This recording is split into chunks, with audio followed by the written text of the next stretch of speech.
ସକାଳର ବଡ଼ ଅପଡେଟ୍ ସକାଳର ଲାଟେଷ୍ଟ ନ୍ୟୁଜ୍ ଆସି ପହଞ୍ଚୁଛି କି ହୋଇପାରେ ସୃଷ୍ଟି ବଡ଼ ଧରଣର ବାତ୍ୟା। ଗୋଟିଏ ନୁହେଁ ଦୁଇଟି ବାତ୍ୟାର ଆକଳନ କରାଯାଇଛି, ଯାହା ଆନୁମାନିକ ଭାବରେ କୁହାଯାଇପାରିବ କି ଆମେରିକା ଏବଂ GFS ଆକଳନ କରି କହିଛନ୍ତି ଗୋଟିଏ ନୁହେଁ ଦୁଇଟା ବାତ୍ୟା ଆସୁଛି ଅକ୍ଟୋବର ମାସରେ।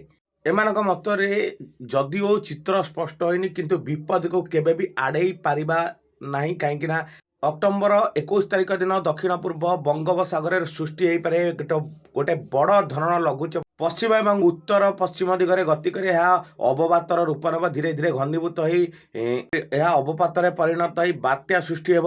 ନେଇ IMD DG ମୃତ୍ୟୁଞ୍ଜୟ ମହାପାତ୍ର ସ୍ପଷ୍ଟ ସୂଚନା ଦେଇଛନ୍ତି ଯେ 21 ତାରିଖ ପୂର୍ବରୁ କୌଣସି ମତ୍ସ୍ୟଜୀବୀମାନଙ୍କୁ ସମୁଦ୍ରକୁ ଯିବା ପାଇଁ ବାରଣ କରାଯାଇଛି। ଲଘୁଚାପ ସୃଷ୍ଟି ହେଲା ପରେ ହିଁ ସ୍ପଷ୍ଟ ଚିତ୍ର ସାମ୍ନାକୁ ଆସିବା ଏବଂ ବାତ୍ୟା ନେଇ ସ୍ପଷ୍ଟ ସୂଚନା ଦିଆଯିବ, କିନ୍ତୁ ଲଘୁଚାପ ସୃଷ୍ଟି ହେବା ପର୍ଯ୍ୟନ୍ତ ହିଁ ଅପେକ୍ଷା କରିବା, ଯାହା ମୃତ୍ୟୁଞ୍ଜୟ ମହାପାତ୍ର ସ୍ପଷ୍ଟ ସୂଚନା ଦେଇଥିଲେ।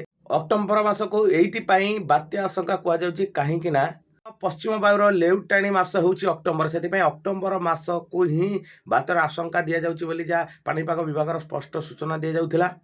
ଏହି ଅକ୍ଟୋବର ମାସରେ ହିଁ ସମୁଦ୍ରର ଉପର ଭାଗର ତାପମାତ୍ରା ସମୁଦ୍ର ଭିତରେ ପବନର ବେଗ ସମ୍ପୂର୍ଣ୍ଣ ଭାବେ କମ୍ ଥାଏ, ସେଥିପାଇଁ ଅକ୍ଟୋବର ମାସରେ ହିଁ ବାତ୍ୟାର ଅଧିକ ଆଶଙ୍କା, ଯାହା ଝଡ଼ ସୃଷ୍ଟି କରି ସମୁଦ୍ରକୁ ଅଶାନ୍ତ କରେ ଏବଂ ବାତ୍ୟା ସୃଷ୍ଟି ହୁଏ।